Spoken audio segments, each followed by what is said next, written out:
ਸਤਿ ਸ਼੍ਰੀ ਅਕਾਲ। ਤੁਸੀਂ ਜੁੜੇ ਹੋਏ ਹੋ ਪੰਜਾਬੀ ਰੇਡੀਓ USA ਦੇ ਨਾਲ ਤੇ ਮੈਂ ਹਾਂ ਪ੍ਰਵੀਨ ਸ਼ਰਮਾ ਲੈ ਕੇ ਹਾਜ਼ਰ ਹਾਂ ਪ੍ਰੋਗਰਾਮ ਖਬਰ ਤੇ ਨਜ਼ਰ।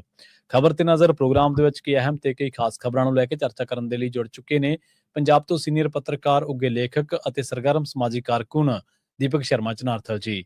ਸ਼ਰਮਾ ਸਤਿ ਸ਼੍ਰੀ ਅਕਾਲ, ਸਵਾਗਤ ਹੈ ਜੀ ਪੰਜਾਬੀ ਰੇਡੀਓ USA ਤੇ ਜੀ। ਸਤਿ ਸ਼੍ਰੀ ਅਕਾਲ ਪ੍ਰਵੀਨ ਜੀ, ਸਾਰੇ ਦਰਸ਼ਕਾਂ ਨੂੰ ਸਰੋਤਿਆਂ ਨੂੰ ਪਿਆਰ ਭਰੀ ਸਤਿ ਸ਼੍ਰੀ ਅਕਾਲ। ਸਤਿ ਸ਼੍ਰੀ ਅਕਾਲ ਜੀ। ਪ੍ਰੋਗਰਾਮ ਦੇ ਵਿੱਚ ਅੱਗੇ ਵਧਣ ਤੋਂ ਪਹਿਲਾਂ ਧੰਨਵਾਦ ਕਰਦੇ ਚਲੇ ਸਪਾਂਸਰਸ ਦਾ ਜਿਹੜੇ ਜ਼ਰੀਆ ਬਣਦੇ ਨੇ ਇਹਨਾਂ ਪ੍ਰੋਗਰਾਮਾਂ ਨੂੰ ਤੁਹਾਡੇ ਤੱਕ ਪਹੁੰਚਾਉਣ ਦੇ ਲਈ। ਖਾਲਸਾ ਇੰਸ਼ੋਰੈਂਸ ਏਜੰਸੀ ਵਾਲੇ, ਜਿਨ੍ਹਾਂ ਤੋਂ ਤੁਸੀਂ ਹਰ ਤਰੀਕੇ ਦੀ ਇੰਸ਼ੋਰੈਂਸ ਲੈ ਸਕਦੇ ਹੋ। ਇੰਸ਼ੋਰੈਂਸ ਬਾਰੇ ਪਤਾ ਕਰਨ ਦੇ ਲਈ ਇਹਨਾਂ ਦਾ ਨੰਬਰ ਹੈ 408-272-2500। ਇਹ 1992 ਤੋਂ ਲਗਾਤਾਰ ਇੰਸ਼ੋਰੈਂਸ ਬਿਜ਼ਨਸ ਦੇ ਵਿੱਚ ਸ਼ਾਨਦਾਰ ਸੇਵਾਵਾਂ ਦੇ ਰਹੇ ਨੇ ਤੇ ਅਮਰੀਕਾ ਭਰ ਦੇ ਵਿੱਚ ਇੰਸ਼ੋਰੈਂਸ ਕਰਦੇ ਨੇ। ਓਬਾਮਾ ਕੇਅਰ, ਮੈਡੀਕੇਅਰ ਜਾਂ ਫਿਰ ਕਵਰਡ ਕੈਲੀਫੋਰਨੀਆ ਬਾਬਤ ਪਾਲਿਸੀ ਕਰਵਾਉਣ ਦੇ ਲਈ, ਸਲਾਹ ਲੈਣ ਦੇ ਲਈ ਅੱਜ ਹੀ ਕਾਲ ਕਰੋ 408-272-2500 ਤੇ।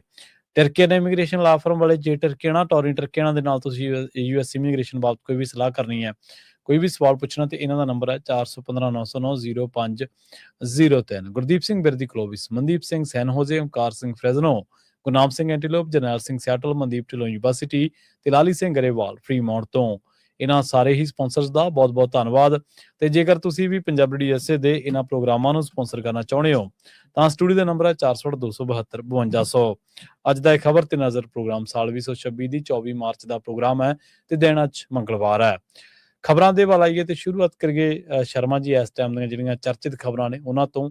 ਲਾਲਜੀਤ ਭੁੱਲਰ ਮਾਮਲਾ, ਇਸ ਮਾਮਲੇ ਦੇ ਵਿੱਚ ਮੁੱਖ ਮੰਤਰੀ ਸਾਹਿਬ ਤੇ ਉਹਨਾਂ ਦਾ ਜਿਹੜਾ ਮੀਡੀਆ ਉਹ ਬੜਾ ਪ੍ਰਚਾਰ ਰਹੇ ਸਨ ਕਾਨੂੰਨ ਤੋਂ ਕੋਈ ਬਾਹਰ ਨਹੀਂ ਹੈ। ਅਸੀਂ ਤਾਂ ਜੀ ਦੇਖੋ ਮਿਸਾਲੀ ਕਾਰਵਾਈ ਕਰ ਲਈ, ਪਹਿਲਾਂ ਉਹ ਤੋਂ ਅਸਤੀਫਾ ਲੈ ਲਿਆ, ਫਿਰ ਕੇਸ ਕਰਤਾ, ਹੁਣ ਗ੍ਰਿਫਤਾਰ ਕਰ ਲਿਆ। ਪਰ ਮੁੱਖ ਮੰਤਰੀ ਸਾਹਿਬ ਸਵਾਲਾਂ ਤੋਂ ਕਿਉਂ ਭੱਜਣ ਲੱਗ ਪਏ ਜੀ ਇਸ ਮਾਮਲੇ 'ਚ? ਪ੍ਰਵੀਨ ਜੀ, ਗਗਨਦੀਪ ਸਿੰਘ ਰੰਧਾਵਾ ਦੇ ਮਾਮਲੇ ਦੇ ਵਿੱਚ ਕੱਲ ਪੋਸਟਮਾਰਟਮ ਹੋਇਆ ਉਸਦੀ ਦੇਹ ਦਾ। ਉਸ ਤੋਂ ਬਾਅਦ ਸੰਸਕਾਰ ਹੋਇਆ। ਸੰਸਕਾਰ ਤੋਂ ਬਾਅਦ ਲਾਲਜੀਤ ਭੁੱਲਰ ਨੂੰ ਅਦਾਲਤ 'ਚ ਪੇਸ਼ ਕੀਤਾ ਜੀ। ਜੇ ਤੁਸੀਂ ਕੱਲ ਦਾ ਫੜਿਆ ਤੇ ਸਵੇਰੇ ਤੁਰੰਤ ਪੇਸ਼ ਕਿਉਂ ਨਹੀਂ ਕੀਤਾ? ਹੁਣ ਤਾਂ 2-2 ਵਜੇ ਲੱਭਣ ਚਲੇ ਜਾਂਦੇ, ਹਥਿਆਰ ਲੱਭਣ ਚੱਲੇ ਆ ਜੀ, ਅਸੀਂ ਆਹ ਬਰਾਮਦ ਕਰਨਾ ਜੀ। ਹੁਣ ਇਹਦੇ ਤੇ ਵੀ ਦੋਸ਼ ਲੱਗੇ ਸੀ ਕਿ ਹਾਂ ਸਿਰ 'ਚ ਵੱਟ ਮਾਰੇ ਨੇ, ਉਹ ਹਥਿਆਰ ਲੱਭਣ ਨਹੀਂ ਜਾਣਾ ਸੀ। ਸਹੀ ਹੈ। ਚਲੋ ਤੁਸੀਂ ਅਦਾਲਤ 'ਚ ਤਾਂ ਸਮੇਂ ਸਿਰ ਪੇਸ਼ ਕਰ ਦਿੰਦੇ, 9 ਵਜੇ, 10 ਵਜੇ, 11 ਵਜੇ। ਤੇ ਤੁਸੀਂ ਬਾਅਦ ਦੁਪਹਿਰ ਜਾ ਕੇ ਪੇਸ਼ ਕਰਦੇ ਹੋ, ਸ਼ਾਮ ਨੂੰ ਕਿਤੇ ਜਾ ਕੇ, ਤੇ ਉਹ ਵੀ ਪਿਛਲੇ ਦਰਵਾਜ਼ੇ ਪੇਸ਼ ਕਰਦੇ ਹੋ। ਹੁਣ ਸਰਕਾਰ ਬੈਕਡੋਰ ਤੇ ਕਿਵੇਂ ਆ ਗਈ? ਪਿਛਲੇ ਦਰਵਾਜ਼ਿਆਂ ਤੇ ਕਿਵੇਂ ਚਲੀ ਗਈ? ਸਹੀ ਗੱਲ। ਇੱਕ ਪਾਸੇ ਤਾਂ ਇਹ ਹੈ ਕਿ ਪੁਲਿਸ ਨੇ 5 ਦਿਨ ਦਾ ਰਿਮਾਂਡ ਲੈ ਲਿਆ ਜੀ, ਤੇ ਪਰ ਅਜੇ ਜਿਹਦੇ ਕਾਰਨ ਇਹ ਸਾਰੀ ਘਟਨਾ ਵਾਪਰੀ ਹੈ ਉਹਦੀ ਗ੍ਰਿਫਤਾਰੀ ਵੀ ਉਡੀਕ ਰਹੇ ਨੇ ਲੋਕ ਤਾਂ ਕਿ ਹਾਂ ਲਾਲਜੀਤ ਭੁੱਲਰ ਦੇ ਪਿਤਾ ਦੀ ਗ੍ਰਿਫਤਾਰੀ ਵੀ ਹੋਊਗੀ। ਪੀਏ ਬਾਰੇ ਪੁੱਛ ਰਹੇ ਨੇ ਲੋਕ ਤਾਂ। ਪੀਏ ਬਾਰੇ ਵੀ ਰੌਲਾ ਪਹਿਲਾਂ ਪਾਤਾ ਜੀ, ਫੜ ਲਿਆ, ਫਿਰ ਹੁਣ ਕਹਿੰਦੇ ਹੈ ਨੀਗਾ। ਸਹੀ ਹੈ ਜੀ। ਸੋ ਇਹ ਕੀ ਹੈ ਸਾਰਾ ਕੁਛ? ਚਲੋ, ਪਰ ਮੁੱਖ ਮੰਤਰੀ ਭਗਵੰਤ ਮਾਨ ਮੀਡੀਆ ਦੇ ਸਾਹਮਣੇ ਆਏ ਜੀ, ਆਏ ਖੇਡ ਕਰਦਾ, ਕਹਿੰਦੇ ਜੀ ਅੱਜ ਮੈਂ 4 ਸਾਲਾਂ ਦੀ ਖੇਡ ਦੀ ਰਿਪੋਰਟ ਲੈ ਕੇ ਆਇਆ। ਲਓ ਜੀ, ਆਪਾਂ ਤਾਂ ਖੇਡ ਨੀਤੀ ਵੀ ਬਣਾ ਲਈ ਜੀ। ਹੁਣ ਤਾਂ ਹਾਕੀ ਦੀ ਚੈਂਪੀਅਨਸ਼ਿਪ ਵੀ ਆਪਣੇ ਇੱਥੇ ਹੀ ਹੋਣੀ ਹੈ ਜੀ। ਤੇ ਜੇ ਜੀ ਮੈਡਲਾਂ ਦੇ ਜੀ ਵੋਟਾਂ ਹੁੰਦੀਆਂ, ਇੱਕ ਮਤਲਬ 골ਡ ਮੈਡਲ ਪਿੱਛੇ 40 ਵੋਟਾਂ ਜੀ, ਇਹਦੇ ਪਿੱਛੇ 50 ਵੋਟਾਂ ਜੀ, ਇਹਦੇ ਪਿੱਛੇ 20 ਵੋਟਾਂ ਜੀ, ਚਾਂਦੀ ਵਾਲੇ ਪਿੱਛੇ, ਫਲਾਣੇ ਪਿੱਛੇ, ਤਾਂ ਜੀ ਫਿਰ ਖਿਡਾਰੀਆਂ ਦੇ ਵੀ ਮੁੱਲ ਪੈ ਜਾਂਦਾ। ਮਤਲਬ ਇਹੋ ਜਿਹੀਆਂ ਗੱਲਾਂ।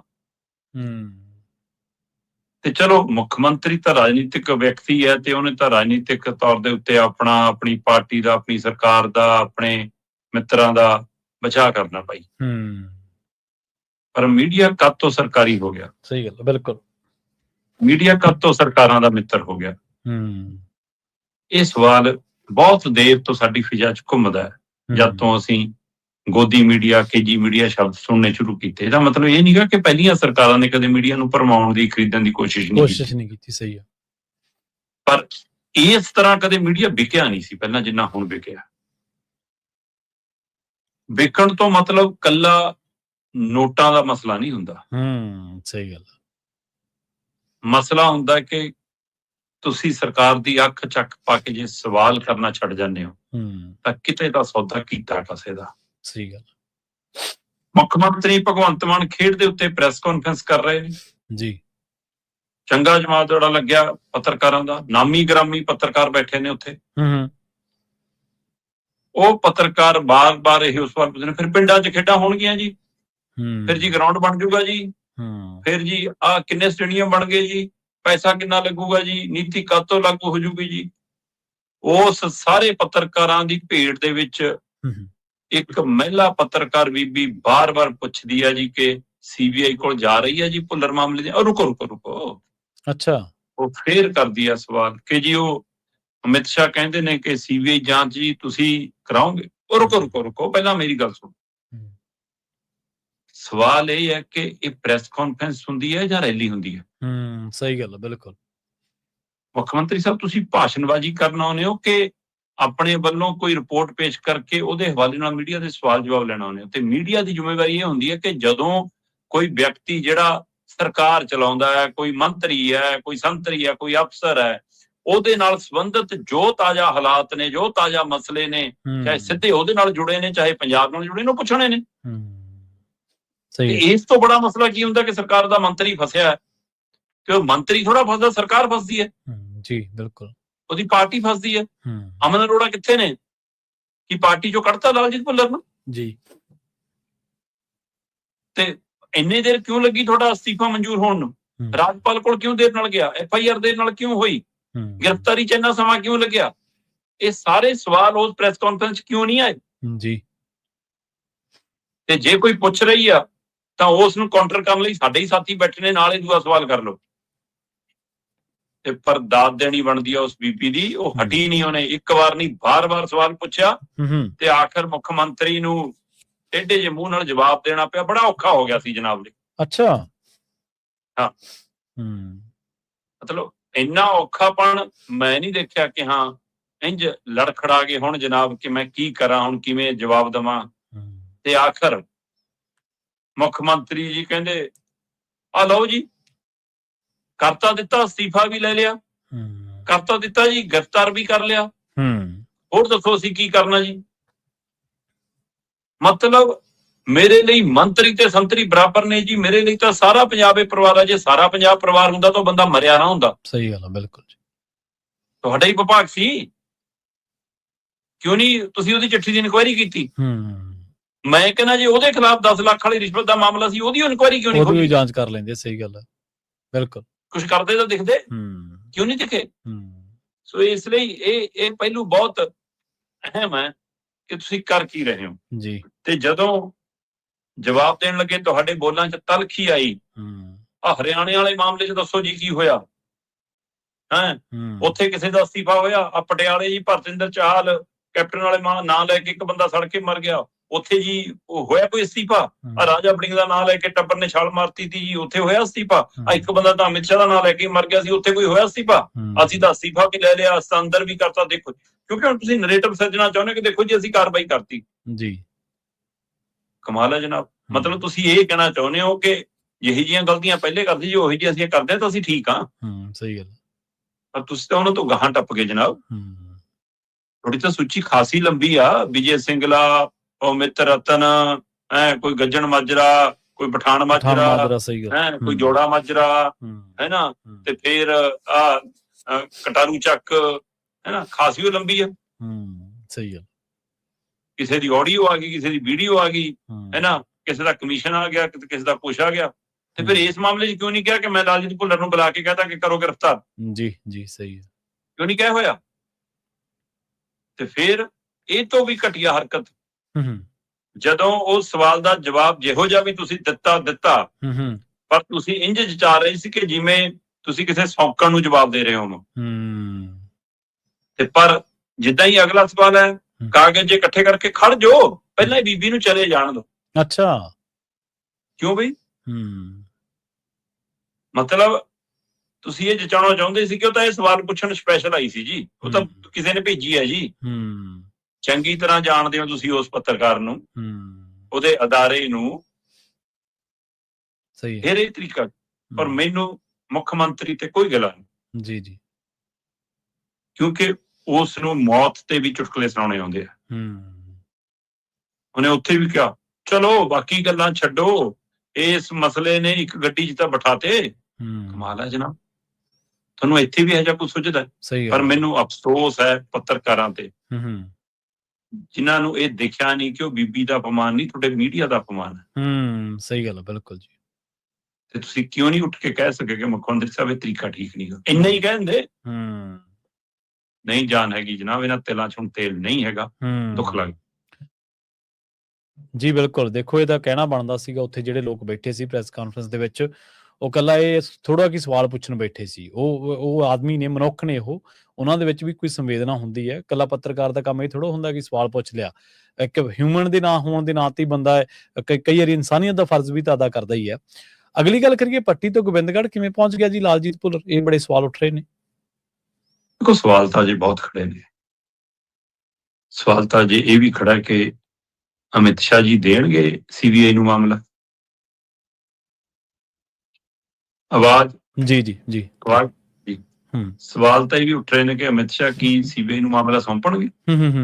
ਜੀ ਸਵਾਲ ਤਾਂ ਇਹ ਵੀ ਉੱਠ ਰਹੇ ਨੇ ਕਿ ਕੀ ਭਗਵੰਤ ਮਾਨ ਤੇ ਅਮਿਤ ਸ਼ਾਹ ਦੀ ਗੰਢ ਧੁੱਪ ਹੈ?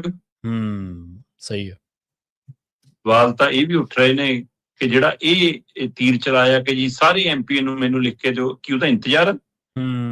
ਬਿਲਕੁਲ, ਸਾਰੇ ਕਿਵੇਂ ਲਿਖ ਕੇ ਦਿਓ? ਕੀ 3 ਉਹ MP ਜਿਹੜੇ ਹੈ ਹੀ ਆਮ ਆਦਮੀ ਪਾਰਟੀ ਤੋਂ ਲਿਖ ਕੇ ਦੇ ਦੇਣਗੇ? ਹੋ ਸਕਦਾ ਲੋਕ ਇੱਕ ਤੋਂ ਉਮੀਦ ਕਰਦੇ ਹੋਣ, ਮਾਲਵਿੰਦਰ ਕੰਗ ਤੋਂ, ਕਿ ਹਾਂ ਉਹ ਸ਼ਾਇਦ ਲਿਖ ਕੇ ਵੀ ਦੇ ਦੇਵੇ। ਸਹੀ ਗੱਲ, ਪਰ ਦੂਏ 2 ਤਾਂ ਨਹੀਂ ਲਿਖ ਕੇ ਦਿੰਦੇ। ਸਹੀ ਗੱਲ। ਤੇ ਜਾਂ ਇੱਕ ਜਿਵੇਂ ਡਿਬਰੂਗੜ੍ਹ ਜੇਲ੍ਹ 'ਚ ਬੰਦ ਹੈ ਅਮਰਿਤਪਾਲ ਸਿੰਘ, ਉਹ ਕਿਵੇਂ ਲਿਖ ਕੇ ਦਊਗਾ? ਫਿਰ ਉਹਦਾ ਇੰਤਜ਼ਾਰ ਕਰੋਗੇ ਤਦ ਤੱਕ CBI ਨੂੰ ਨਹੀਂ ਦੇਣਾ। ਜੀ ਮੈਨੂੰ ਲੱਗਦਾ ਕਿ ਇਹ ਵੀ ਇੱਕ ਸਟ੍ਰੈਟਜੀ ਦਾ ਹਿੱਸਾ ਹੁੰਦਾ ਹੈ ਕਿ ਤੁਸੀਂ ਕਿੱਧਰ ਖੜਨਾ ਹੈ, ਕੀ ਕਰਨਾ ਹੈ। ਭਗਵੰਤ ਮਾਨ ਨਾਲ ਵੀ ਪਗਾ ਦਿਓ, ਲੋਕਾਂ ਨੂੰ ਵੀ ਦੱਸ ਦਿਓ ਕਿ ਦੇਖੋ ਜੀ ਸਾਡੀ ਪਾਰਟੀ ਦਾ ਤਿਆਰ ਹੈ, ਇਹੀ ਨਹੀਂ ਇਕੱਠੇ ਹੁੰਦੇ। ਰਾਜਾ ਵੜਿੰਗ ਵੀ ਤਾਂ ਇਹ 'ਚ ਖੇਡ ਕਰਦਾ ਨਜ਼ਰ ਆਇਆ। ਹੁਣ ਤੁਸੀਂ ਇਹ ਦੇਖੋ ਕਿ ਉੱਥੇ ਕਾਂਗਰਸ ਦੇ 7 ਮੈਂਬਰ ਪਾਰਲੀਮੈਂਟ ਨੇ, ਉਹਨਾਂ ਚੋਂ 4 ਹਾਜ਼ਰ ਸੀ, 4 ਨੇ ਲਿਖ ਕੇ ਦਿੱਤਾ। ਜੀ ਜਿਹੜੇ 3 ਗੈਰ ਹਾਜ਼ਰ ਨੇ ਉਹਨਾਂ ਚੋਂ 2 ਦਾ ਜ਼ਿਕਰ ਨਹੀਂ ਚੱਲਦਾ, ਰਾਜਾ ਵੜਿੰਗ ਦਾ ਜ਼ਿਕਰ ਫਿਰ ਵੀ ਚੱਲਦਾ। ਕਿਉਂ ਗੈਰ ਹਾਜ਼ਰ ਸੀ? ਕਿਉਂ ਚੱਲਦਾ? ਸਹੀ ਗੱਲ, ਬਿਲਕੁਲ। ਕਿਉਂਕਿ ਰਾਜਾ ਵੜਿੰਗ ਗੁਲਦਸਤਾ ਦੇਣ ਵੀ ਗਿਆ ਸੀ ਮੁੱਖ ਮੰਤਰੀ ਨੂੰ। ਰਾਜਾ ਵੜਿੰਗ ਦੀਆਂ ਬੱਸਾਂ ਦੀ ਪਾਰਟੀਆਂ ਦੀ ਮੁੜ ਕੇ ਗੱਲ ਨਹੀਂ ਤੁਰੀ। ਸਹੀ ਹੈ, ਬਿਲਕੁਲ ਸਹੀ ਹੈ। ਤੇ ਜਿੱਦਣ ਧਰਨਾ ਲਾਉਣ ਜਾਂਦੇ ਨੇ ਸਾਰੀਆਂ ਪਾਰਟੀਆਂ ਇਕੱਠੀਆਂ ਹੋ ਕੇ, ਮਤਲਬ ਗਗਨਦੀਪ ਸਿੰਘ ਰੰਧਾਵਾ ਦੇ ਮਾਮਲੇ ਦੇ ਵਿੱਚ ਮੁੱਖ ਮੰਤਰੀ ਦੇ ਘਰ ਮੂਹਰੇ, ਤਾਂ ਆਪਣੇ ਵਿਰੋਧੀ ਧਿਰ ਦੇ ਲੀਡਰ ਪ੍ਰਤਾਪ ਬਾਜਵਾ, ਰਾਜਾ ਵੜਿੰਗ ਖੇਪੜਦਾ ਕਿਉਂ ਇਕੱਠੇ ਜਾਂਦੇ ਆਪਾਂ? ਤਾਂ ਲੱਗਦਾ ਕਿ ਸਿਰਫ ਇਸ ਲਈ ਕਿ ਦੂਜੀ ਪਾਰਟੀਆਂ ਨਾਲ ਮਿਲ ਕੇ ਨਾ ਜਾਓ। ਤੇ ਪਰ ਜਦੋਂ ਹੁਣ ਜਿਸ ਦਿਨ ਇਹ ਆਉਣਾ ਸੀ ਮਾਮਲਾ ਕਿ ਹਾਂ ਪਤਾ ਰਾਜਾ ਵੜਿੰਗ ਨੂੰ ਕਿ ਅੱਜ ਗੁਰਜੀਤ ਔਜਲਾ ਇਹ ਗੱਲ ਰੱਖੂਗਾ, ਕੀ ਇਸ ਲਈ ਗੈਰ ਹਾਜ਼ਰ ਹੋਏ ਉੱਥੇ? ਇਹ 2 ਗੱਲਾਂ ਜੁੜਦੀਆਂ ਨੇ ਕਿ ਜਿਹੜਾ ਮੁੱਖ ਮੰਤਰੀ ਦੇ ਘਰ ਮੂਹਰੇ ਵੀ ਨਹੀਂ ਜਾਣਾ ਤੇ ਮੁੱਖ ਮੰਤਰੀ ਦੇ ਉਲਟ ਵੀ ਨਹੀਂ ਜਾਣਾ। ਸਹੀ ਗੱਲ ਹੈ, ਬਿਲਕੁਲ। ਤਾਂ ਇਸ ਲਈ ਸਵਾਲ ਤਾਂ ਬਹੁਤ ਖੜੇ ਨੇ। ਉਹਨਾਂ ਸਵਾਲਾਂ 'ਚ ਅਜੇ ਇਹ ਵੀ ਸਵਾਲ ਖੜਾ ਹੈ ਕਿ ਇਹ ਗ੍ਰਿਫਤਾਰੀ ਹੈ ਕਿ ਸਰੈਂਡਰ ਹੈ? ਕੇਜਰੀਵਾਲ ਤੋਂ ਲੈ ਕੇ ਭਗਵੰਤ ਮਾਨ ਤੱਕ ਕਹੀ ਜਾਂਦੇ ਅਸੀਂ ਗ੍ਰਿਫਤਾਰ ਕੀਤਾ, ਪੁਲਿਸ ਕਹੀ ਜਾਂਦੀ ਗ੍ਰਿਫਤਾਰ ਕੀਤਾ, ਅਗਲਾ ਕਹਿੰਦਾ ਮੈਂ ਸਰੈਂਡਰ ਕੀਤਾ।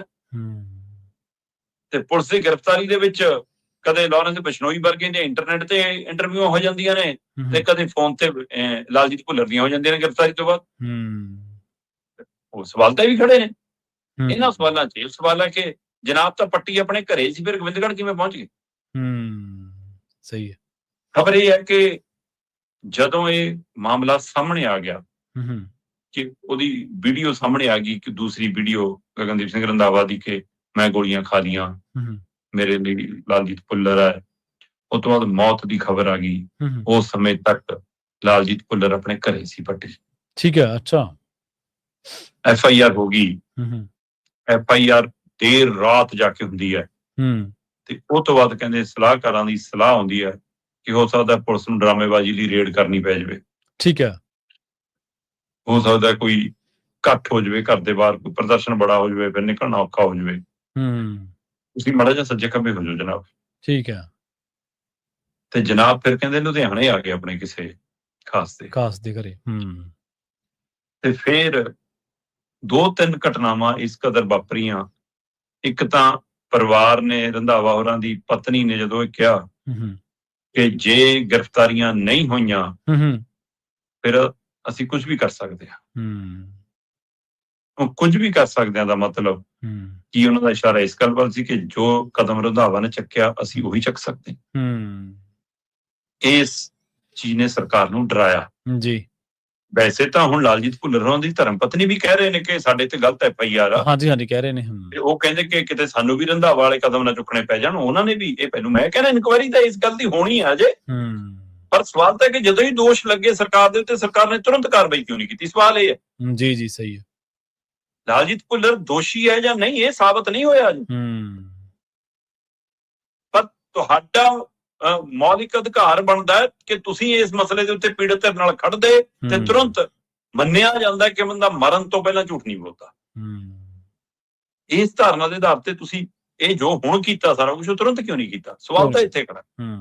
ਹੁਣ ਇਸੇ ਸਵਾਲ ਦੇ ਵਿੱਚੋਂ ਜਦੋਂ ਕਹਿੰਦੇ ਕਿ ਸਥਿਤੀ ਬਣ ਗਈ ਕਿ ਇੱਕ ਤਾਂ ਭੁੱਲਰ ਹੋਰਾਂ ਦੇ ਲਈ ਇਹ ਚੁਣੌਤੀ ਬਣ ਗਈ ਕਿ ਗਗਨਦੀਪ ਸਿੰਘ ਰੰਧਾਵਾ ਦੀ ਪਤਨੀ ਹੈਗਾ ਤਾਂ ਕਿ ਕੁਝ ਵੀ ਕਰ ਸਕਦੇ ਆ, ਇਹ ਸਰਕਾਰ ਤੇ ਵੱਡਾ ਦਬਾਅ ਸੀ। ਫਿਰ ਵਿਰੋਧੀ ਧਿਰਾਂ ਜਿਵੇਂ ਇਕਜੁੱਟ ਹੋਈਆਂ ਤੇ ਉਸ ਦੇ ਨਾਲ ਫਿਰ ਸੰਸਦ ਚ ਮਾਮਲਾ ਉੱਠਿਆ ਤੇ ਅਮਿਤ ਸ਼ਾਹ ਨੇ ਕਹਿ ਦਿੱਤਾ ਕਿ ਹਾਂ ਸੀਬੀਆਈ ਜਾਂਚ ਖੁੱਲ ਸਕਦੀ ਆ। ਫਿਰ ਇਹ ਪਹਿਲੂ ਆਇਆ ਕਿ ਜੇ ਸੀਬੀਆਈ ਦੇ ਹੱਥ ਚਲਿਆ ਗਿਆ ਮਾਮਲਾ ਫਿਰ ਸਾਡੇ ਕੰਟਰੋਲ ਤੋਂ ਬਾਹਰ ਹੋ ਜਾਊਗਾ, ਇੱਥੇ ਆਪਣੀ ਪੁਲਿਸ ਆਪਣਾ ਤੰਤਰ ਆ। ਤੇ ਸਰਕਾਰ ਨੂੰ ਇਹ ਲੱਗਣ ਲੱਗ ਪਿਆ ਕਿ ਇਹਦੇ ਨਾਲ ਕੱਲਾ ਲਾਲਜੀਤ ਭੁੱਲਰ ਦਾ ਰਾਜਨੀਤਿਕ ਕੈਰੀਅਰ ਨਹੀਂ ਖਰਾਬ ਹੋ ਰਿਹਾ, ਸਾਡੀ ਪਾਰਟੀ ਦੀ ਫੱਟੀ ਪੋਚੀ ਗਈ। ਸਹੀ ਗੱਲ ਹੈ। ਉਸ ਤੋਂ ਬਾਅਦ ਇਹ ਸਾਰੇ ਤੋਂ ਬਾਅਦ ਫਿਰ ਕਿਹਾ ਕਿ ਆਪਾਂ ਹੁਣ ਕੋਈ ਨਟੰਕੀ ਕਰੋ, ਗ੍ਰਿਫਤਾਰੀ ਦਿਖਾਓ, ਗੱਡੀ 'ਚ ਉਹਨੂੰ ਗੱਬੇ ਬਿਠਾਓ। ਤੇ ਪਰ ਜਨਾਬ ਸਰਕਾਰ ਹੁੰਦਿਆਂ ਕੇਜਰੀਵਾਲ ਤੋਂ ਲੈ ਕੇ ਮਨੀਸ਼ ਤੋਂ ਲੈ ਕੇ ਭਗਵੰਤ ਮਾਨ ਤੱਕ ਯਾਰ ਹੁੰਦਿਆਂ ਰੰਗ ਤਾਂ ਵੀ ਉੱਡ ਗਿਆ ਸੀ ਜਨਾਬ ਦਾ ਪੁਲਿਸ ਵਾਲੀ ਗੱਡੀ 'ਚ ਬੈਠਦੇ। ਸਹੀ ਗੱਲ ਹੈ। ਇੱਥੇ ਤਾਂ ਕੋਈ ਸਰਾਣੇ ਦੀ ਮੁਸ਼ਕਲ ਨਹੀਂ ਆਉਣੀ, ਕੁਛ ਨਹੀਂ ਆਉਣੀ, ਸਾਰਾ ਕੁਛ ਮਿਲਣਾ। ਬਿਲਕੁਲ ਬਿਲਕੁਲ।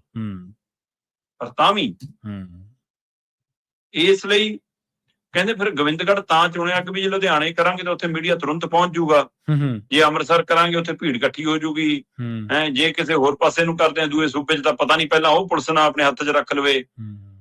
ਇਸ ਲਈ ਕਹਿੰਦੇ ਕਿ ਗੋਬਿੰਦਗੜ੍ਹ ਚੁਣ ਲਓ, ਮਤਲਬ ਕਿ ਇੱਥੇ ਉਹੋ ਜਿਹਾ ਸ਼ਹਿਰ ਨਹੀਂ ਹੈਗਾ ਜਿਹੋ ਜਿਹਾ ਵੱਡਾ ਮੀਡੀਆ ਆ ਜਾਵੇ। ਪਰ ਵੀ ਅੱਜ ਦੀ ਤਰੀਕ 'ਚ ਮੀਡੀਆ ਦਾ ਮਤਲਬ ਤਾਂ ਮੋਬਾਇਲ ਆ ਹੁਣ।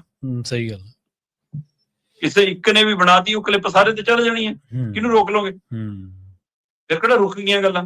ਚਲੋ ਜੋ ਵੀ ਹੋਇਆ, ਉਹ ਕਹਿੰਦੇ ਜੀ ਫਿਰ ਪੱਟੀ ਤੋਂ ਲੁਧਿਆਣਾ ਤੇ ਲੁਧਿਆਣਾ ਤੋਂ ਗੋਬਿੰਦਗੜ੍ਹ ਤੇ ਗੋਬਿੰਦਗੜ੍ਹ ਤੋਂ ਫਿਰ ਦਿਖਾ ਦਿੱਤਾ। ਕੁਝ ਤਾਂ ਇਹ ਵੀ ਕਹਿੰਦੇ ਨੇ ਕਿ ਉਹ ਤਾਂ ਉਹਨੂੰ ਕੱਢ ਕੇ ਲਿਜਾਣਾ ਚਾਹੁੰਦੇ ਸੀ ਸ਼ੰਭੂ ਪਾਰ ਤੇ, ਸ਼ੰਭੂ ਪਾਰ ਤੋਂ ਦਿੱਲੀ ਪਾਰ, ਦਿੱਲੀ ਪਾਰ ਤੋਂ ਮੁਲਕ, ਤੇ ਪਰ ਕਹਿੰਦੇ ਉਹ ਸਥਿਤੀ ਬਣੀ ਨਹੀਂ। ਪਰ ਅਜੇ ਪਿਤਾ ਦੀ ਗ੍ਰਿਫਤਾਰੀ ਦੇ ਉੱਤੇ ਸਵਾਲੀਆ ਚਿੰਨ੍ਹ ਖੜਾ ਹੈ ਜੀ। ਤੇ ਬੇਸ਼ੱਕ ਮਤਲਬ ਕਿ ਪੋਸਟਮਾਰਟਮ ਤੇ ਸੰਸਕਾਰ ਕਰਾਉਣ 'ਚ ਸਰਕਾਰ ਕਾਮਯਾਬ ਹੋ ਗਈ। ਹੁਣ ਬਹੁਤ ਸਰਕਾਰੀ ਟੌਟ ਜਾਣਗੇ ਘਰੇ ਸੈਟਿੰਗਾਂ ਕਰਨ, ਬਹੁਤ ਦਬਾਅ ਬਣਦਾ। ਆਪਾਂ ਸਾਰੇ ਜਾਣਦੇ ਕਿਸ ਤਰ੍ਹਾਂ ਦਾ ਦਬਾਅ ਹੁੰਦਾ ਜੀ। ਸੋ ਉਹ ਖੇਲਾ ਅਜੇ ਹੋਣਾ ਬਾਕੀ ਹੈ। ਪਰਦੇ ਪਿੱਛੇ ਵੀ ਚੱਲਣਾ ਤੇ ਸਾਹਮਣੇ ਤੋਂ ਵੀ ਚੱਲਣਾ। ਸੋ ਕਿਉਂਕਿ ਪਰਦੇ ਪਿੱਛੋਂ ਜਾਣ ਦੀ ਆਦਤ ਆ ਸਰਕਾਰ, ਜਿਵੇਂ ਕੱਲ ਭੁੱਲਰ ਨੂੰ ਪਿਛਲੇ ਦਰਵਾਜ਼ਿਓਂ ਪੇਸ਼ ਕੀਤਾ, ਉਵੇਂ ਰੰਧਾਵਾ ਹੋਰਾਂ ਦੇ ਘਰੇ ਵੀ ਪਿਛਲੇ ਦਰਵਾਜ਼ਿਓਂ ਜਾ ਕੇ ਬਹੁਤ ਕੁਝ ਸੈਟਿੰਗ ਕਰਨੀਆਂ ਹੁਣ ਕੋਸ਼ਿਸ਼ਾਂ ਹੋਣਗੀਆਂ। ਬਿਲਕੁਲ ਜੀ। ਜਿਹੜੇ ਬੰਦੇ ਨਾਲ ਪੁਲਿਸ ਆ ਨਾ ਸ਼ਰਮਾ ਜੀ, ਉਹਦੇ ਬਾਰੇ ਪਤਾ ਲਾਉਣਾ ਕੋਈ ਔਖਾ ਨਹੀਂਗਾ ਕਿ ਉਹ ਹੈ ਕਿੱਥੇ। ਇਹ ਕੋਈ ਅਣਬੁੱਝ ਸਵਾਲ ਨਹੀਂ ਹੁੰਦਾ ਸਰਕਾਰਾਂ ਦੇ ਲਈ ਜਾਂ ਪੁਲਿਸ ਤੰਤਰ ਦੇ ਲਈ। ਇਹ ਤਾਂ ਗੱਲ ਰਹੀ ਭੁੱਲਰ ਦੀ ਜੀ। ਤੇ ਅੱਗੇ ਗੱਲ ਕਰੀਏ ਆਪਾਂ, ਸਰਕਾਰ ਨੂੰ ਕਹਿੰਦੇ ਹੁਣ ਖੁਦਕੁਸ਼ੀਆਂ ਦਿਸਣੋਂ ਹੀ ਹਟ ਗਈਆਂ ਜੀ। ਪ੍ਰਵੀਨ ਜੀ, ਇਹ ਬਹੁਤ ਵਾਜਬ ਸਵਾਲ। ਪੰਜਾਬ ਦੇ ਵਿੱਚ ਕਿਸਾਨ ਮਜ਼ਦੂਰ ਖੁਦਕੁਸ਼ੀਆਂ ਬੰਦ ਹੋ ਗਈ। ਵੈਸੇ ਤਾਂ ਆਹ ਘਟਨਾ ਵੀ ਖੁਦਕੁਸ਼ੀ ਦਾ ਮਾਮਲਾ ਹੈ ਜੀ। ਇਹ ਤੋਂ ਪਹਿਲਾਂ ਰਣਜੀਤ ਕਤਲਕਾਂਡ ਵਾਲਾ ਮਾਮਲਾ ਖੜਾ ਹੈ। ਇਹ ਤੋਂ ਪਹਿਲਾਂ ਲਾਰਡ ਆਰਡਰ ਨੂੰ ਲੈ ਕੇ ਕਿੰਨੇ ਕਤਲ ਖੜੇ ਨੇ ਜੀ। ਪੁਲਿਸ ਦੀਆਂ ਵਧੀਕੀਆਂ ਦੇ ਸ਼ਿਕਾਰ ਮਸਲੇ ਖੜੇ ਨੇ। ਚਾਹੇ ਉਹ ਗੁਨਾਹਗਾਰ ਨੇ, ਉੱਪਰ ਅਦਾਲਤੀ ਤੌਰ ਤੇ ਉਹਨਾਂ ਨੂੰ ਸਜ਼ਾ ਨਹੀਂ, ਤੁਸੀਂ ਸਜ਼ਾਵਾਂ ਜਿਹੜੀਆਂ ਗਿੱਟੇ ਗੋਡੇ ਵਾਲੀਆਂ ਦੇ ਰਹੇ ਹੋ, ਉਹ ਸਵਾਲ ਖੜੇ ਨੇ। ਪਰ ਅੱਜ ਕੱਲ ਅਖਬਾਰਾਂ ਦੀਆਂ ਖਬਰਾਂ, ਟੀਵੀ ਚੈਨਲਾਂ ਦੀਆਂ ਖਬਰਾਂ, ਸੋਸ਼ਲ ਮੀਡੀਆ ਤੇ ਪੋਸਟ ਸਾਹਮਣੇ ਨਹੀਂ ਆਉਂਦੀ ਕਿ ਹਾਂਜੀ ਇਹ ਫਲਾਣੀ ਥਾਂ ਖੁਦਕੁਸ਼ੀ ਹੋ ਗਈ, ਕਰਜ਼ੇ ਕਾਰਨ ਕਿਸਾਨ ਨੇ, ਮਜ਼ਦੂਰ ਨੇ ਖੁਦਕੁਸ਼ੀ ਕਰ ਲਈ, ਕਿਉਂਕਿ ਇਹ ਤੈਅ ਕਰ ਲਿਆ ਗਿਆ ਕਿ ਖਬਰਾਂ ਦਬਾਉਣੀਆਂ ਨੇ।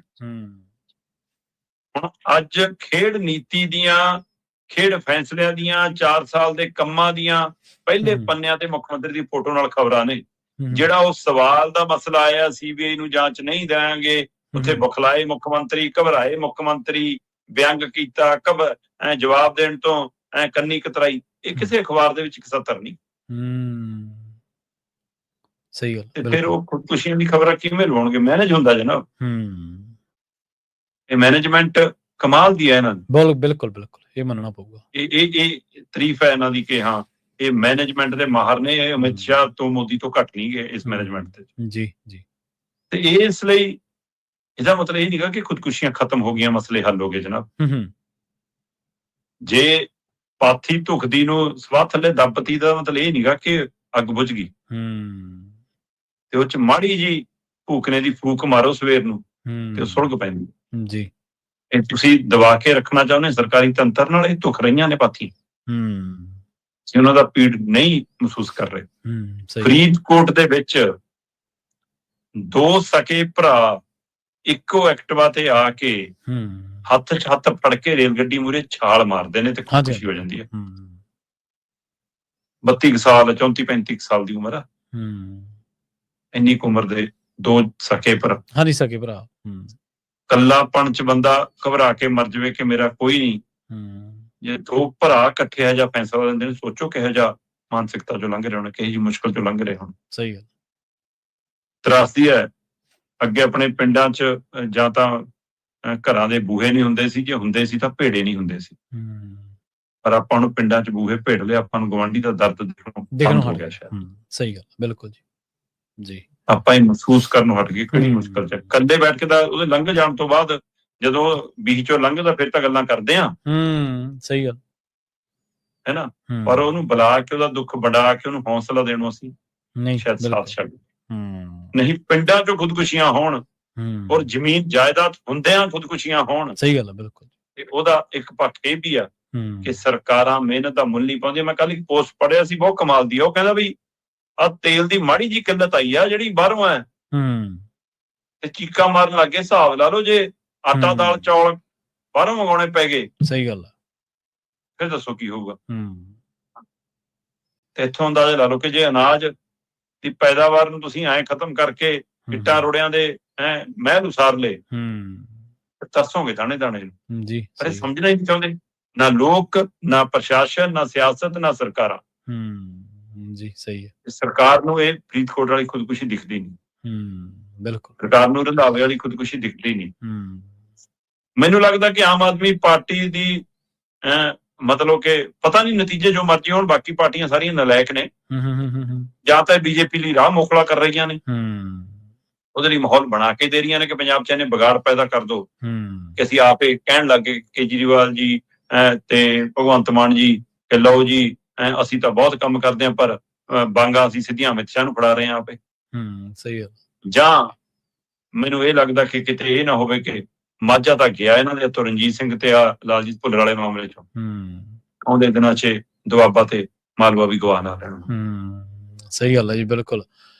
ਅਗਲੀ ਗੱਲ ਕਰੀਏ ਧਰਮ ਪਰਿਵਰਤਨ ਦੇ ਮਾਮਲੇ ਦੀ। ਸ਼ਰਮਾ ਜੀ, ਅਨੁਸੂਚਿਤ ਜਾਤੀ ਨੂੰ ਲੈ ਕੇ ਤੇ ਧਰਮ ਪਰਿਵਰਤਨ ਦੇ ਮਾਮਲੇ ਤੇ ਸੁਪਰੀਮ ਕੋਰਟ ਦਾ ਸਖਤ ਫੈਸਲਾ ਆਇਆ ਜੀ। ਪ੍ਰਵੀਨ ਜੀ, ਇਹ ਮਾਮਲਾ ਹੈਗਾ ਆਂਧਰਾ ਪ੍ਰਦੇਸ਼ ਨੂੰ ਲੈ ਕੇ ਜੀ। ਆਂਧਰਾ ਪ੍ਰਦੇਸ਼ ਦੇ ਵਿੱਚ ਇੱਕ ਪਾਸਟਰ ਨੇ ਇੱਕ ਕੰਪਲੇਂਟ ਕੀਤੀ ਕਿ ਜੀ ਮੈਨੂੰ ਜਾਤੀ ਸੂਚਕ ਸ਼ਬਦ ਕਹਿ ਕੇ ਚੜਾਇਆ ਗਿਆ ਜਾਂ ਮੇਰਾ ਅਪਮਾਨ ਕੀਤਾ ਗਿਆ, ਇਸ ਲਈ SC ਐਕਟ ਦੇ ਤਹਿਤ ਇਹਦੇ ਤੇ ਕਾਰਵਾਈ ਹੋਣੀ ਬਣਦੀ ਆ। ਠੀਕ ਹੈ ਜੀ। ਜਦੋਂ ਇਹ ਮਾਮਲਾ ਹਾਈ ਕੋਰਟ ਤੱਕ ਗਿਆ, ਹਾਈ ਕੋਰਟ ਨੇ ਪਾਸਟਰ ਦੀ ਪਟੀਸ਼ਨ ਇਹ ਕਹਿ ਕੇ ਖਾਰਜ ਕਰਤੀ ਕਿ ਤੂੰ ਤਾਂ ਈਸਾਈ ਦੇ ਵਿੱਚ ਤਾਂ ਕੋਈ ਜਾਤ ਵਾਲਾ ਮਸਲਾ ਹੀ ਨਹੀਂ ਹੈ, ਉੱਥੇ ਤਾਂ ਕੋਈ ਜਾਤ ਹੀ ਨਹੀਂ ਹੈਗੀ ਜੀ, ਫਿਰ ਤੇਰੇ ਲਈ ਜਾਤੀ ਸੂਚਕ ਸ਼ਬਦ ਕੀ ਰਹਿ ਗਏ। ਇਹਦਾ ਮਤਲਬ ਇਹ ਧਰਮ ਪਰਿਵਰਤਨ ਵਾਲਾ ਪਹਿਲੂ ਆ ਉਹ ਕਿਸੇ ਦੂਸਰੇ ਧਰਮ ਚੋਂ ਇੱਧਰ ਆਇਆ ਜਿੱਥੇ ਜਾਤੀਆਂ ਹੈਗੀਆਂ ਤੇ ਇਸ ਨੂੰ ਲੈ ਕੇ ਉਹ ਪਾਸਟਰ ਸੁਪਰੀਮ ਕੋਰਟ ਚਲਾ ਗਿਆ ਜੀ। ਸੁਪਰੀਮ ਕੋਰਟ ਨੇ ਹਾਈ ਕੋਰਟ ਦੇ ਉਸ ਫੈਸਲੇ ਤੇ ਮੋਹਰ ਲਾਉਂਦੇ ਕਿਹਾ ਕਿ ਬਈ ਹਿੰਦੂ, ਬੋਧੀ, ਸਿੱਖ ਇਹਨਾਂ 'ਚ ਜਾਤ ਹੈਗੀ ਆ, ਇਹਨਾਂ 'ਚ ਜਿਹੜੇ ਹੈਗੇ ਨੇ ਉਹਨਾਂ ਦੇ SC ਅਨੁਸੂਚਿਤ ਜਾਤੀ ਵਾਲੇ ਹੱਕ ਬਰਕਰਾਰ ਨੇ, ਤੇ ਜੇ ਉਹ ਧਰਮ ਪਰਿਵਰਤਨ ਕਰਕੇ ਇੱਧਰ ਆ ਜਾਂਦੇ ਨੇ ਫੇਰ ਨਹੀਂ। ਠੀਕ ਹੈ। ਹੁਣ ਇਸ ਫੈਸਲੇ 'ਚ ਉਹਨਾਂ ਦੀ ਸਖਤ ਟਿੱਪਣੀ ਸੀ ਕਿ ਜੇ ਤੁਸੀਂ ਹਿੰਦੂ, ਬੋਧੀ ਤੇ ਸਿੱਖਾਂ ਤੋਂ ਧਰਮ ਪਰਿਵਰਤਨ ਕਰਕੇ ਦੂਸਰੇ ਧਰਮ ਜਾਂਦੇ ਹੋ ਤਾਂ ਤੁਹਾਨੂੰ SC ਐਕਟ ਤਹਿਤ ਜੋ ਹੱਕ ਮਿਲਦੇ ਨੇ ਉਹ ਸਾਰੇ ਖਤਮ ਜੀ। ਮਤਲਬ ਜੇ ਹੱਕ ਖਤਮ ਤਾਂ ਇਹਦਾ ਮਤਲਬ ਉਹ ਸਹੂਲਤਾਂ ਵੀ ਖਤਮ ਜਿਹੜੀਆਂ ਮਤਲਬ ਕਿ ਬਾਬਾ ਭੀਮ ਰਾਓ ਅੰਬੇਦਕਰ ਜੀ ਦੇ ਸੰਵਿਧਾਨ ਦੇ ਤਹਿਤ ਹਾਸਲ ਹੋਈਆਂ ਕਿ ਜਿਵੇਂ ਅਸੀਂ ਵਿਤਕਰਾ ਕਰਦੇ ਆਏ ਹਾਂ ਲੰਮੇ ਸਮੇਂ ਤੱਕ ਇਸ ਭਾਈਚਾਰੇ ਨਾਲ, ਉਹ ਸਾਰਾ ਕੁਛ ਉਹਦੇ ਵਿੱਚ ਜੀ। ਹੁਣ ਇਹ ਫੈਸਲਾ ਹੈਗਾ ਈਸਾਈ ਧਰਮ ਦੇ ਹਵਾਲੇ ਨਾਲ, ਪਰ ਸੱਤਾਧਾਰੀ ਧਰਮ ਮੈਂ ਮਹਿਸੂਸ ਕਰਦਾ ਕਿ ਇਹਨੂੰ ਮੁਸਲਿਮ ਧਰਮ ਦੇ ਹਵਾਲੇ ਨਾਲ ਵੀ ਕੈਸ਼ ਕਰਨ ਦੀ ਕੋਸ਼ਿਸ਼ ਕਰੋ। ਠੀਕ ਹੈ। ਉਹਨੂੰ ਉੱਥੇ ਤੱਕ ਵੀ ਲੈ ਕੇ ਜਾਣਗੇ। ਹੁਣ ਵੈਸੇ ਤਾਂ ਜੇ ਤੁਸੀਂ ਇਹ ਗੱਲ ਦੇਖੋ ਕਿ ਜੀ ਜੇ ਈਸਾਈਆਂ 'ਚ ਨਹੀਂ ਤਾਂ ਕੀ ਮੁਸਲਮਾਨਾਂ 'ਚ ਵੀ ਜਾਤ ਵਾਲਾ ਮਸਲਾ ਨਹੀਂ ਹੈ। ਪਰ ਜੇ ਜਾਤ ਵਾਲਾ ਨਹੀਂ ਹੈ ਤਾਂ ਫਿਰ ਮੁਹੰਮਦ ਸਦੀਕ ਵਾਲੇ ਚੋਣ ਤੇ ਕਿਵੇਂ ਰਫੜ ਪਿਆ ਸੀ ਤੁਹਾਨੂੰ ਧਿਆਨ 'ਚ ਹੋਊ। ਸਹੀ ਹੈ, ਬਿਲਕੁਲ। ਜਦੋਂ ਮੁਹੰਮਦ ਸਦੀਕ ਨੇ ਰਾਖਵੀਂ ਸੀਟ ਤੋਂ ਭਰੇ ਤਾਂ ਉਹਨਾਂ ਨੂੰ ਗੁਰੂ ਹੋਰਾਂ ਨੇ ਚੈਲੰਜ ਕਰਤਾ ਜੀ ਕਿ ਇਹ ਤਾਂ ਆਉਂਦਾ ਹੀ ਨਹੀਂ ਜੀ ਐਸੀ ਭਾਈਚਾਰੇ ਦੇ ਵਿੱਚ, ਉਹਦੇ ਵਿੱਚ ਐਸੀ ਵੀ ਸੀ, ਹੈ ਨਾ। ਤੇ ਉਹ ਫਿਰ ਉਹ ਕਹਿੰਦੇ ਜੀ ਨਹੀਂ, ਮਰਾਸੀ ਭਾਈਚਾਰਾ ਤਾਂ ਇਸ ਕੈਟਾਗਰੀ 'ਚ ਆਉਂਦਾ, ਤੇ ਉਹਨਾਂ ਨੂੰ ਅਦਾਲਤ 'ਚੋਂ ਕਲੀਨ ਚਿੱਟ ਮਿਲੀ। ਉਸ ਤੋਂ ਬਾਅਦ ਕਰਮਜੀਤ ਅਨਮੋਲ ਨੇ ਵੀ ਚੋਣ ਲੜੀ ਹੈ ਨਾ। ਇਹਦਾ ਮਤਲਬ ਉੱਥੇ ਤਾਂ ਇਹ ਪਹਿਲੂ ਨਿਕਲ ਗਿਆ। ਜੀ। ਪਰ ਹੁਣ ਜਿਸ ਤਰ੍ਹਾਂ ਦਾ ਧਰਮ ਪਰਿਵਰਤਨ ਵਾਲਾ ਮਸਲਾ ਦੇਸ਼ ਭਰ 'ਚ ਬਣ ਰਿਹਾ ਜੀ, ਖਾਸ ਕਰਕੇ ਈਸਾਈਆਂ ਵਾਲਾ, ਉਹਦੇ ਉੱਤੇ ਉਂਗਲ ਅਮਿਤ ਸ਼ਾਹ ਵੀ ਪੰਜਾਬ ਦੀ ਮੋਗਾ ਰੈਲੀ 'ਚ ਧਰ ਕੇ ਗਏ ਅਸੀਂ ਕਾਨੂੰਨ ਲਿਆਉਣ ਜਾ ਰਹੇ ਹਾਂ। ਤੇ ਇਹ ਫੈਸਲਾ ਕਿ ਈਸਾਈ ਤੇ ਮੁਸਲਮਾਨਾਂ ਦੇ ਖਿਲਾਫ ਰਾਜਨੀਤਿਕ ਤੌਰ ਤੇ ਹਥਿਆਰ ਵਜੋਂ ਵਰਤਿਆ ਜਾਊਗਾ ਜੀ, ਜਾਂ ਇਹ ਹਿੰਦੂ ਸਿੱਖਾਂ ਦੇ ਲਈ, ਉਹਨਾਂ ਮਤਲਬ ਕਿ ਧਰਮਾਂ ਨਾਲ ਸੰਬੰਧਿਤ ਰਾਜਨੀਤਿਕ ਪਾਰਟੀਆਂ ਦੇ ਲਈ ਸਹਾਈ ਹੋ ਜਾਊਗਾ ਕਿ ਇਹਦੇ ਨਾਲ ਧਰਮ ਪਰਿਵਰਤਨ ਰੁਕ ਜਾਊਗਾ, ਕਿ ਲੈ ਵੀ ਆਪਣੇ ਤਾਂ ਅਧਿਕਾਰ ਚਲੇ ਜਾਣਗੇ, ਨਹੀਂ ਇਸ ਲਈ ਅਸੀਂ ਹਿੰਦੂ ਸਿੱਖ। ਵੈਸੇ ਤਾਂ ਸਿੱਖੀ 'ਚ ਵੀ ਜਾਤ ਦੀ ਕੋਈ ਥਾਂ ਨਹੀਂ ਜੀ। ਸਹੀ ਹੈ, ਬਿਲਕੁਲ। ਹਿੰਦੂ ਧਰਮ 'ਚ ਸਭ ਤੋਂ ਵੱਧ ਮਤਲਬ ਜਾਤਾਂ, ਸਭ ਜਾਤਾਂ ਪਤਾ ਨਹੀਂ ਕਿੱਥੇ ਤੱਕ, ਹੈ ਨਾ। ਹੁਣ ਅਸੀਂ ਉਹਨਾਂ ਨੂੰ ਜਦੋਂ ਦਾ ਗਿਣਤੀ ਮਿਣਤੀ 'ਚ ਲੈਣਾ ਫਿਰ ਹਿੰਦੂ ਨੇ, ਤੇ ਜਦੋਂ ਵਿਤਕਰੇ ਵਾਲੇ ਸਵਾਲ ਆਵੇ ਤਾਂ ਅਸੀਂ ਪ੍ਰਸ਼ਾਦ ਵੀ ਕਈ ਵਾਰ ਉੱਪਰੋਂ ਦਿੰਦੇ ਇੰਨੀ ਦੂਰ ਤੋਂ। ਸਹੀ ਗੱਲ। ਉਹ ਪਾੜਾ ਖੜਾ। ਪਰ ਸਿੱਖੀ 'ਚ ਵੀ ਕੀ ਰਾਜਨੀਤਿਕ ਪਾਰਟੀਆਂ ਨੇ ਵੋਟ ਦੇ ਲਈ ਫਿਰ ਇਹ ਵਿੰਗ ਕਿਉਂ ਬਣਾਏ? ਫਿਰ ਇਹਦਾ ਮਤਲਬ ਉਹਨਾਂ ਨੂੰ ਵੀ ਇਹ ਲੱਗਦਾ ਕਿ ਜੇ ਅਸੀਂ ਇਹ ਜਾਤ ਵਾਲਾ ਨਹੀਂ ਰੱਖਦੇ ਤਾਂ ਇਹ ਸਰ ਤੋਂ ਵੀ ਛੱਡ ਕੇ ਕਿਤੇ ਹੋਰ ਪਾਸੇ ਨਾ ਚਲੇ ਜਾਣ, ਫਿਰ ਉੱਥੇ ਵੀ ਕਿਤੇ ਸਹੂਲਤਾਂ ਹੋਣ, ਇਸ ਲਈ ਉੱਥੇ ਵੀ ਇਹ ਪਹਿਲੂ ਖੜਾ। ਪਰ ਅਦਾਲਤ ਨੇ ਇੱਕ ਤਰੀਕੇ ਨਾਲ ਬੋਧੀ, ਸਿੱਖ ਤੇ ਹਿੰਦੂ ਇਹਨਾਂ ਦੇ ਵਿੱਚ ਜਾਤ ਦਾ ਹਵਾਲਾ ਦੇ ਕੇ ਕਹਿਤਾ ਕਿ ਇੱਥੇ ਤਾਂ ਤੁਸੀਂ SC ਐਕਟ ਤਹਿਤ ਰਹਿ ਸਕਦੇ ਹੋ, ਪਰ ਜੇ ਦੂਸਰੇ ਧਰਮਾਂ 'ਚ ਗਏ ਫਿਰ ਤੁਹਾਡਾ ਅਧਿਕਾਰ ਹੋ ਜਾਊਗਾ। ਇਸ ਲਈ ਮੈਨੂੰ ਲੱਗਦਾ ਆਉਂਦੇ ਸਮੇਂ 'ਚ ਇਹਦੇ ਤੇ ਡਿਬੇਟ ਕਾਫੀ ਪੱਕ ਸਕਦੀ ਹੈ। ਔਰ ਇਸ ਫੈਸਲੇ ਦੇ ਆਧਾਰ ਤੇ, ਸੁਪਰੀਮ ਕੋਰਟ ਦੇ ਫੈਸਲੇ ਦੇ ਆਧਾਰ ਤੇ ਰਾਜਨੀਤੀ ਦੇ ਵਿੱਚ ਵੀ ਖਾਸੀ ਉਥਲ-ਪੁਥਲ ਮਚ ਸਕਦੀ ਹੈ, ਔਰ ਇਹ ਧਰਮ ਪਰਿਵਰਤਨ ਰੋਕਣ 'ਚ ਵੀ ਸਹਾਈ ਹੋ ਸਕਦਾ ਹੈ। ਜੀ। ਤੇ ਜਾਂਦੇ ਗੱਲ ਕਰੀਏ ਲੋਕ ਸਭਾ ਦੀ। ਲੋਕ ਸਭਾ ਦੇ ਵਿੱਚ ਕਹਿੰਦੇ ਜਿਹੜੇ ਔਰਤ ਸੰਸਦ ਮੈਂਬਰ ਹੈ, ਇਹਨਾਂ ਦੀ ਗਿਣਤੀ ਹੁਣ 273 ਹੋ ਜਾਣੀ ਹੈ ਜੀ।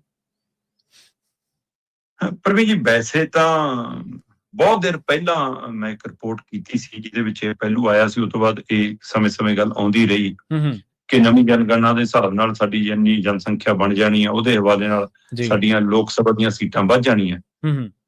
ਤੇ ਜਦੋਂ ਲੋਕ ਸਭਾ ਦੀਆਂ ਸੀਟਾਂ ਵਧਣੀਆਂ ਤਾਂ ਉਸੇ ਅਨੁਸਾਰ ਲੋਕ ਸਭਾ ਦੇ ਅਨੁਸਾਰ ਸਾਡੀਆਂ ਵਿਧਾਨ ਸਭਾ ਦੀਆਂ ਸੀਟਾਂ 'ਚ ਫਰਕ ਆ ਜਾਣਾ। ਬਿਲਕੁਲ ਜੀ। ਤੇ ਜੇ ਉਹ ਫਰਕ ਆ ਜਾਣਾ ਤਾਂ ਉਹਦੇ ਨਾਲ ਰਾਜ ਸਭਾ ਦੀ ਸੀਟਾਂ ਵੀ ਵੱਧ ਜਾਣੀਆਂ ਫਿਰ। ਸੋ ਉਹ ਸਾਰਾ ਇੱਕ ਸਰਕਲ ਹੈ। ਹੁਣ ਉਸ ਸਰਕਲ ਦੇ ਵਿੱਚ ਜਿਹੜੀ ਨਵੀਂ ਜਨਗਣਨਾ ਉਹਦੇ ਆਧਾਰ ਦੇ ਉੱਤੇ ਫੈਸਲੇ ਹੋਣੇ ਆ। ਪਰ ਜਿਹੜਾ ਮਹਿਲਾਵਾਂ ਵਾਲਾ ਰਾਖਵਾਂਕਰਨ ਵਾਲਾ ਬਿੱਲ ਉਹ ਜਦੋਂ 2023 ਦੇ ਵਿੱਚ ਇੱਕ ਤਰ੍ਹਾਂ ਨਾਲ ਮਨਜ਼ੂਰ ਹੋ ਜਾਂਦਾ ਸੋਧ ਦੇ ਹਵਾਲੇ ਨਾਲ, ਤੇ ਪਰ ਉਹਨੂੰ ਅਮਲੀ ਜਾਮਾ ਪਹਿਨਾਉਣ ਦੇ ਹਵਾਲੇ ਨਾਲ ਕਿਹਾ ਜਾ ਰਿਹਾ ਕਿ ਸਰਕਾਰ 2029 ਦੀਆਂ ਚੋਣਾਂ ਤੋਂ ਪਹਿਲਾਂ ਨੂੰ ਲਾਗੂ ਕਰਨਾ ਚਾਹੁੰਦੀ ਹੈ। ਠੀਕ ਹੈ। ਤੇ ਜੇ ਉਹ ਲਾਗੂ ਹੁੰਦਾ 33% ਦੀ ਮਹਿਲਾ ਰਾਖਵਾਂ ਕਰਨ ਦਾ ਬਿੱਲ, ਤਾਂ ਫਿਰ ਸੰਸਦ ਦੇ ਵਿੱਚ ਮਹਿਲਾਵਾਂ ਦੀ ਗਿਣਤੀ, ਮਹਿਲਾ ਸੰਸਦ ਦੀ ਗਿਣਤੀ 273, ਪਰ 543 ਦਾ 33% 273 ਨਹੀਂ ਬਣਦਾ। ਜੀ ਬਿਲਕੁਲ। ਲੋਕ ਸਭਾ ਦੇ ਵੱਲ ਨਾਲ ਗੱਲ ਕਰਾਂ, ਇਹਦਾ ਮਤਲਬ ਇਹ ਸੀਟਾਂ ਵਧਾ ਕੇ ਹਿਸਾਬ ਲਾਇਆ ਜਾ ਰਿਹਾ। ਹਾਂਜੀ ਸਹੀ ਹੈ। ਤੇ ਜੇ ਸੀਟਾਂ ਵੱਧਦੀਆਂ ਤਾਂ 816 ਲੋਕ ਸਭਾ ਸੀਟਾਂ ਹੁੰਦੀਆਂ ਸਾਡੀਆਂ, ਤੇ ਜੇ 816 ਲੋਕ ਸਭਾ ਸੀਟਾਂ ਹੁੰਦੀਆਂ ਉਹ ਚੋਂ 273 ਬੀਬੀਆਂ ਦੀਆਂ ਹੁੰਦੀਆਂ ਤਾਂ 33% ਰੱਖੋ। ਕਰਨ ਮੈਂ ਦੇਖ ਰਿਹਾ ਸੀਗਾ ਕਿ ਲੰਘੇ ਸੋਮਵਾਰ ਨੂੰ ਅਮਿਤ ਸ਼ਾਹ ਹੋਰਾਂ ਨੇ NDA ਦਲਾਂ ਦੇ ਨਾਲ, ਵਿਰੋਧੀ ਦਲਾਂ ਦੇ ਨਾਲ, ਉਹਨਾਂ ਦੇ ਆਗੂਆਂ ਨਾਲ ਮੀਟਿੰਗ ਕੀਤੀ ਹੈ ਤਾਂ ਕਿ ਆਪਾਂ ਸਰਬਸੰਮਤੀ ਨਾਲ ਇਹ ਮਹਿਲਾ ਰਾਖਵਾਂ ਕਰਨ ਵਾਲੇ ਬਿੱਲ ਨੂੰ ਪ੍ਰਵਾਨ ਕਰਾ ਸਕੀਏ। ਠੀਕ ਹੈ ਜੀ। ਸੋ ਇਸ ਲਈ ਜੇ ਉਹਦੇ ਨਾਲ ਸੰਬੰਧਿਤ ਸੈਸ਼ਨ ਚੱਲ ਰਿਹਾ, 2 ਬਿੱਲ ਲਿਆਉਣ ਦੀ ਤਿਆਰੀ 'ਚ ਹੈ ਸ਼ਾਇਦ ਸਰਕਾਰ, ਤੇ ਇਹਦੇ ਨਾਲ ਫਿਰ ਇਹ ਹੈ ਕਿ ਬੀਬੀਆਂ ਨੂੰ ਰਾਜਨੀਤੀ ਦੇ ਵਿੱਚ ਵੱਧ ਮੌਕਾ ਮਿਲੂਗਾ, ਖਾਸ ਕਰਕੇ ਲੋਕ ਸਭਾ ਤੋਂ ਲੈ ਕੇ ਮਤਲਬ ਵਿਧਾਨ ਸਭਾਵਾਂ ਤੱਕ, ਕਿਉਂਕਿ ਇਹਦੇ ਨਾਲ ਫਿਰ ਵਿਧਾਨ ਸਭਾ 'ਚ ਵੀ ਗਿਣਤੀ ਵੱਧ ਜਾਣੀ ਹੈ।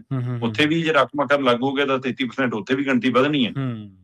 ਇਹਦੇ ਨਾਲ ਇੱਕ ਪੱਖ ਤਾਂ ਪੋਜ਼ਿਟਿਵ ਇਹ ਹੈ ਕਿ ਔਰਤਾਂ ਜੇ ਹਰ ਖੇਤਰ 'ਚ ਨੇ ਤਾਂ ਰਾਜਨੀਤੀ ਦੇ ਵਿੱਚ ਵੀ ਉਹ ਫਿਰ ਬਰਾਬਰੀ ਦੇ ਉੱਤੇ ਦਿਖਣਗੀਆਂ ਚਾਹੀਦੀਆਂ, ਉਹਨਾਂ ਲਈ ਮੌਕੇ ਖੁੱਲਣਗੇ ਜੀ।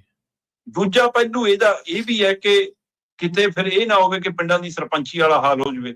ਇੰਨੀ ਗਿਣਤੀ 'ਚ ਜੇ ਉਹ ਸਾਹਮਣੇ ਨਹੀਂ ਆ ਪਾਉਂਦੀਆਂ ਤਾਂ ਮਜਬੂਰਨ ਅਸੀਂ ਲੜਾਵਾਂਗੇ ਤਾਂ ਸਹੀ ਗੱਲ, ਪਰ ਹਲਕੇ 'ਚ ਕੰਟਰੋਲ ਕੋਈ ਹੋਰ ਕਰ ਰਿਹਾ ਹੋਵੇ, ਵਿਧਾਨ ਸਭਾ ਲੋਕ ਸਭਾ 'ਚ ਕੋਈ ਹੋਰ ਬੈਠਣ ਲੱਗ ਜਾਵੇ, ਇਹ ਵੀ ਸਥਿਤੀ, ਇਹ ਵੀ ਟਕਰਾਏਗਾ।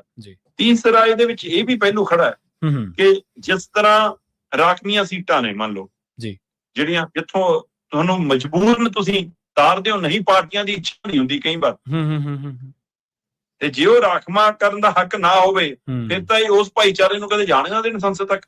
ਤੇ ਉਸੇ ਤਰੀਕੇ ਨਾਲ ਫਿਰ ਮਹਿਲਾ ਲਈ ਜੇ ਰਾਖਵਾਂ ਕਰਨਾ ਹੋਵੇ ਫਿਰ ਤਾਂ ਵਾਰੀ ਉਹਨਾਂ ਆਉਣ ਦੇਣਗੇ, ਨਹੀਂ ਆਉਣ ਦਿੰਦੇ। ਸਹੀ ਗੱਲ। ਇਸ ਲਈ ਪਰ ਕੀ ਜਿਹੜੀਆਂ ਸੀਟਾਂ ਜਰਨਲ ਨੇ ਉੱਥੇ ਕੋਈ ਦਲਿਤ ਭਾਈਚਾਰੇ ਚੋਂ ਆਗੂ ਹੁੰਦਾ ਹੀ ਨਹੀਂ ਕਿ ਉਹਨੂੰ ਕਦੇ ਟਿਕਟ ਦੇਖੀ ਸੁਣੀ ਹੈ? ਨਾ ਨਾ, ਕਦੇ ਵੀ ਨਹੀਂ।